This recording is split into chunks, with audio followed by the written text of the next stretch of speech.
भाई जो गुरु वचन पे डट गए, कट गए फंद चुरा। इसलिए आपको ये ज्ञान बार बार सुनना पड़ेगा। आप सत्संग ना तो सत्संग सुनते, पता लग गया मैंने। लो जी, क्या कह रहे हैं गुरुदेव कि आप लोग सत्संग में नहीं सुनते, मुझे पता लगा है। अरे गुरु को पता लगाने की जरूरत नहीं, लेकिन सांसारिक दृष्टि से गुरु ने पूछ लिया होगा संगत से, किसी ने बता दिया होगा गुरुजी संगत का ये हाल है, भेड़ चाल में चल रही है, देखा देखी में सारे काम हो रहे हैं गुरुजी।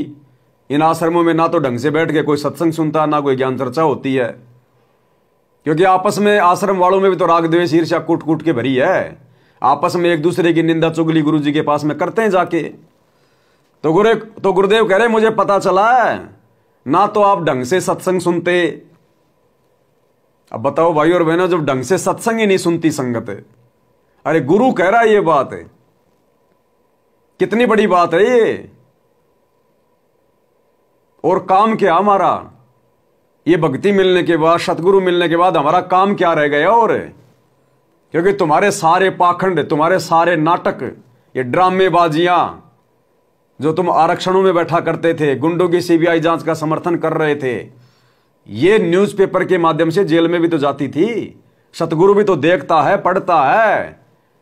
तो सतगुरु ने देखा रे ये काहे के भगत है नालायक, ये तो मुझे देख के चल ही नहीं रहे, मेरे ज्ञान को आधार ये बना ही नहीं रहे, इसका मतलब ये सत्संग नहीं सुन रहे।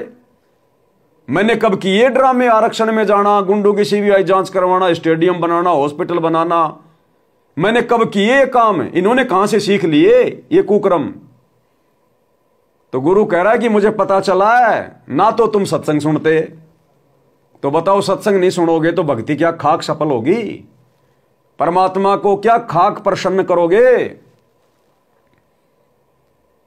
भाई और बहनों, कहने का मतलब है साध संगति के अलावा कहीं भी सतगुरु का सत्य मार्ग नहीं है। और ये बार बार ये सत्संग करने का हम सत्सेवकों का केवल एक ही प्रयास है कि इस परीक्षा के समय में गुरुदेव भगवान के हिसार जेल से बाहर आने से पहले पहले साध संगति के वीडियो देखना शुरू कर दो। लोक लाज मान बड़ाई को छोड़ दो, अहंकार में सड़ना छोड़ दो, और साध संगति की वीडियो देखकर ज्ञान को आधार बना लो, घर को आश्रम बना लो, नहीं तो दुर्गति दुर्गति है। अब बहुत सारे भाई बहन कहेंगे पवन दास तो बस खाली एक ही रट्टा लगाता, आश्रम वाले ऐसे, कोऑर्डिनेटर ऐसे, गुरुजी के बेटा बेटी ऐसे, आश्रम में ये हो रहा है वो हो रहा है, और कोई बात ही नहीं है इसके पास। अरे अपने गुरुजी को मत बोल देना कभी ये बात, नहीं तो जीवन नरक बन जाएगा। गुरुजी के सत्संग सुनते हो ना, हर सत्संग में गुरुजी क्या बोलते हैं? भक्ति नहीं करोगे तो गधे बनोगे, कुत्ते बनोगे, नरक में जाओगे, ये काल ऐसा है, दुर्गा ऐसी है, ब्रह्मा विष्णु महेश ऐसे हैं, 33 करोड़ देवता ऐसे हैं। यही तो चार बात बोलते हैं गुरुजी बार बार हर सत्संग में। तो कभी अपने गुरुजी को मत बोल देना कि काहे के सत्संग हैं। गुरुजी के हर सत्संग में बस यही चार बातें हैं, गधे बनोगे, कुत्ते बनोगे, ब्रह्मा ने ऐसा किया, विष्णु ने ऐसा किया, काल ने ये किया, दुर्गा ने वो किया, बस। और क्या बताएगा भाई फिर सतगुरु? अरे सतगुरु और क्या बताएगा? तुम जिस गंदे लोक में फंसे पड़े हो वहां की तो व्यवस्था बताएगा, और जहां तुम्हें लेके जाना वहां के बारे में बताएगा। और सतगुरु तुम्हें यहां कोई ज्योग्राफी पढ़ाएगा, तुम्हें कोई भूगोल पढ़ाएगा सतगुरु? तो इसी प्रकार ये पवनदास और क्या बताएगा? तुम्हें काल के एजेंटों ने अपने जाल में बांध के फंसा रखा है, इन आश्रमों में बैठा के तुम्हारी भक्ति बर्बाद करवाई जा रही है। ये पीले पर्चे, ये कोऑर्डिनेटर, ये गुरुजी का परिवार सब काल के एजेंट है, काल व्यवस्था है। और साथ संगति में आके ही परमात्मा तुमसे प्रसन्न हो सकता है। तो और क्या बताएं तुम्हें? अरे यदि कोई आदमी कुएं में पड़ा हो तो रस्सा ही तो डाला जाएगा। और कोई कहे कि हर बार आदमी कुएं में पड़ता है तो खाली रस्सा छोड़ देते हैं कुएं में, बताओ और कोई काम ही नहीं इनके पास में। अरे कुएं में पड़े आदमी को रस्से से निकाला जाएगा और दूसरा कोई वो नहीं होता। तो आप लोगों को समझाने के लिए, जो आप काल के जाल में फंसे हो सभी भगत भाई बहन, आप लोगों को बाहर निकालने के लिए, समझाने के लिए यही बातें तो बताई जाएंगी कि तुम्हारा जीवन बर्बाद कौन कर रहे हैं? कौन है वो काल के दूत जो वर्तमान में काल के द्वारा संगत में छोड़े गए हैं? संगत में कुसंगत कौन है जो आपकी मर्यादाएं तोड़वा रहे हैं? और ये पवन दास कोई सॉफ्टवेयर इंजीनियर थोड़ी है। इस पवन दास ने कोई बहुत बड़ा कोई बिजनेस थोड़ी खोल रखा जो मैं तुम्हें उसके बारे में बताऊंगा। वो तुम्हारे क्या काम की? तो भैया सत्संगों का मतलब यही होता है कि जीव को झूठ से निकालकर सत्य मार्ग पे लाया जा सके। तो आप लोग वर्तमान में जो सतलोक आश्रमों से जुड़े हुए हैं, गुरुदेव की गैर हाजिरी में आप लोग झूठ की नाव में बैठे हैं और नाव भी टूटी फूटी है और बहुत सारे छेद हो रहे हैं, लेकिन अभी तुम्हारा ध्यान नहीं जा रहा। और ध्यान जा रहा है तो फिर तुम भांग के नशे में हो, फिर भी तुम मदोश होके पड़े हो। तो भैया जिस आदमी को पता चल गया ना, वो तो जोर जोर से चिल्लाएगा, बताएगा, नहीं तो डूबोगे, मरोगे। तो क्या कह रहे हैं परमात्मा? आप सत्संग ना तो सत्संग सुनते, पता लग गया मैंने, क्योंकि जो पुराने हैं वो तो ये सोच चुके हैं हमने सारा ज्ञान हो गया। जो पुराने भगत हैं वो तो ये सोच चुके हैं कि हमें तो सारा ज्ञान हो गया, हमने तो गुरुजी से सारा ज्ञान ले लिया, अब गुरुजी के पास कुछ नहीं है और हमने तो सुन लिए सत्संग, अब बार बार सुनने की क्या आवश्यकता है सत्संगों को? स्थिति बता रहे परमात्मा उन सार नाम वाले भक्तों की, बड़े बड़े सेवादारों की, अपने परिवार की। भाई वो पुराने भगत कौन है? जो कोई 10 साल से जुड़ा है, कोई 15 साल से जुड़ा है। अब वही तो भगत आश्रम चला रहे हैं, वही भगत कोऑर्डिनेटर बन के बैठे हैं। तो उन्हीं सब के लिए कह रहे हैं गुरुजी, अपने बेटा बेटी, भाई बंधु, रिश्तेदार, कोऑर्डिनेटर, इन सब के लिए। और वो बड़े बड़े सारनामी भगत जिनके पीछे आप लोग मच्छर की तरह चारों तरफ उनके चक्कर काटते रहते हो, पता नहीं हमें क्या दे देगा भगत जी। भगत जी के पास में कद्दू है और तुम्हें क्या दे देगा भगत जी? वो तुम्हारा गुरु कह रहा है कुछ नहीं, उनके पास में टट्टू है। कह रहे मुझे पता चला है ना, तो आप कोई सत्संग सुनते। और जो पुराने पुराने भगत हैं वो तो ये सोच बैठे हैं कि बस हमें सारा ज्ञान हो गया। परमात्मा कहते हैं अभी तो छींट भी नहीं है, छींट भी। सारे ज्ञान की तो बहुत दूर की बात है, अभी तो छींट भी नहीं है। क्या कह रहे हैं परमात्मा?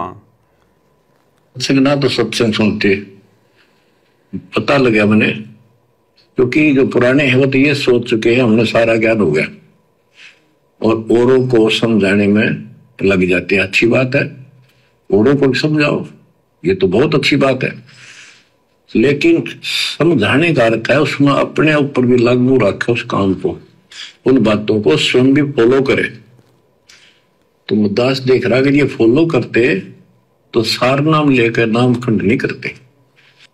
गुरुदेव कह रहे हैं अगर मेरे सत्संगों को, अगर ये पुराने पुराने भगत, मेरा परिवार, ये कोऑर्डिनेटर, अगर ये मेरे ज्ञान को आधार बना लेते, इन सत्संगों को अपने जीवन में लागू कर लेते, तो सार नाम लेकर नाम खंडित नहीं करते। क्योंकि गुरुजी की गैर हाजिरी में जगत वालों के लिए बैडमिंटन का स्टेडियम बनाना किसने बनाया? पुराने पुराने भक्तों ने, गुरुजी के परिवार ने, कोऑर्डिनेटरों ने। मर्यादा टूटी, नाम खंडित। आश्रम में हॉस्पिटल का काम शुरू करना, डर है क्या? तुम्हारा बाप बीमार होने वाला है क्या? तुम्हारी मां बीमार होने वाली है क्या? एड्स के रोगी हो क्या? पूरा परिवार तुम्हारा कैंसर से पीड़ित है क्या? किस लिए खोल रहे हो हॉस्पिटल? तुम्हारा गुरु तो दुनिया भर के हॉस्पिटलों को बंद करने आया है अपनी भक्ति से, अपने आशीर्वाद से, और तुम हॉस्पिटल खोल रहे हो, गुरु के बिल्कुल उल्टा चल रहे हो। तो मर्यादा टूटी ना। जाट आरक्षणों में जाके बैठ गए, भक्तों को बैठा दिया, बेचारों का समय बर्बाद करवाया, क्षमा से बर्बाद करवाई। टूटी ना मर्यादा। भक्तों का ज्योति पाठ दान का पैसा दिया ना जाट आरक्षण में, टूटी ना मर्यादा। गुंडों की सीबीआई जांच के समर्थन में बैठ गए। तुम गुंडे हो क्या? अरे गुंडे हो क्या तुम? गुरुजी तो कहते हैं, साधु गुरुदेव भगवान तो कहते हैं, दुनिया से ती दोस्ती पड़े भजन में भंग, एका एकी राम से या साधु के संग। कि या तो अपना भजन करो, अपना सुमरण करो, या किसी भगत भाई बहन से, अपने प्रेमी से कोई बात करो। दुनिया के साथ में ज्यादा उठना बैठना करोगे, तुम्हारे भजन में भंग पड़ेगा, भक्ति में बाधा उत्पन्न होगी। और तुम लोगों ने, बड़े बड़े भक्तों ने, पुराने पुराने भक्तों ने बेचारी संगत को बैठा दिया जगत वालों के साथ।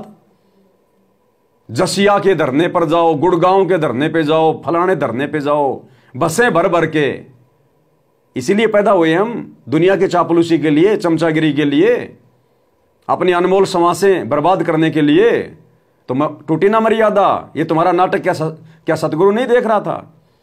जब अखबारों में सरेआम आती थी कि रामपाल ने दिया जाट आरक्षण को समर्थन, तो क्या गुरुजी हिसार जेल में अखबार नहीं पढ़ रहे थे क्या? रामपाल के भक्तों ने दिया जाट आरक्षण को 11 लाख रुपए का चंदा, तो क्या सतगुरु रामपाल जी भगवान हिसार जेल में अखबार नहीं पढ़ रहे थे क्या? इसलिए कह रहा तुम्हारा गुरु। और जब गुरु से जब ये मुलाकात होती है जेल में, जब उनकी मिलाई होती है, तो गुरुजी की बेटा बेटी ये जाते हैं, इनका रोना धोना, गुरुजी उसने ये कर दिया, गुरुजी उसने वो कर दिया, गुरुजी वो ये नहीं कर रहा, वो ये नहीं कर रहा। इन सब बातों के लिए फिर गुरु कह रहा है कि ना तो तुम कोई सत्संग सुनते, ना तुम ज्ञान को आधार बना पाए, और जब तक इन सत्संगों को अपने जीवन में लागू नहीं करोगे तो तुम काहे के भगत बनोगे? कहां से तुम्हारी भक्ति शुरू होगी? तो समझदार भगत को संकेत काफी है। ये पुराने पुराने भक्तों की रहनी करनी बता रहे हैं गुरुदेव, पुराने पुराने भक्तों की, अपने परिवार की, कोऑर्डिनेटरों की। अब बाकी संगत को सोचना चाहिए। जब पुराने पुराने भक्तों की यह हालत है, तो पुराने पुराने भक्तों को देखकर आंखों पे काली पट्टी बांध कर चलने वाली संगत का क्या हाल होगा? इसलिए दास कह रहा है सारा का सारा ये आश्रम मैनेजमेंट काल के जाल में है। गुरुजी के 90% भगत अभी भी काल के जाल में है, काल के जाल में है। इसलिए परमात्मा ने अंत में 7 संगतियां शुरू करवाई कि गई भैंस पानी में, इन पे तो मेरे उपदेश का कोई असर नहीं हुआ। इसलिए मालिक ने फिर अपने हीरे मोती लाल छांटे। इसलिए परमात्मा हिसार जेल में जाके बैठे हैं अपने मिशन को आगे बढ़ाने के लिए, अपनी संगत की छटनी करने के लिए, जो कचरा, जो गंदगी, उसको साइड में करने के लिए। तो सतगुरु स्वयं कह रहा है फिर मीन में कि कहां इसके अंदर वो रह गई। लेकिन समझाने का अर्थ है उसमें अपने ऊपर भी लागू रखे उस काम को, उन बातों को स्वयं भी फॉलो करे। तो मुद्दास देख रहा कि ये फॉलो करते तो सार नाम लेकर नाम खंड नहीं करते। तो इसलिए फॉलो करो। ये ज्ञान जो आज आपके ऊपर परमात्मा या डायरी कृपा की, आपको ज्ञान वही है जो पहले आपको हजारों सत्संग करके सुना रखा और वो रिकॉर्ड हो चुका है, उसके वीडियो ऑडियो बन चुके हैं, उनमें आप सुन सकते हो। तो अब फिर नए सिरे से क्यों सुनवाना पड़ा आपको? आप ढीले पड़ गए थे, आप हल्के में ले चुके थे, सेवा जरूर करते थे, लेकिन वह लगन कम हो गई थी। आप भाई जो गुरु वचन पे डट गए, कट गए फंद 84 के, कट गए फंद 84।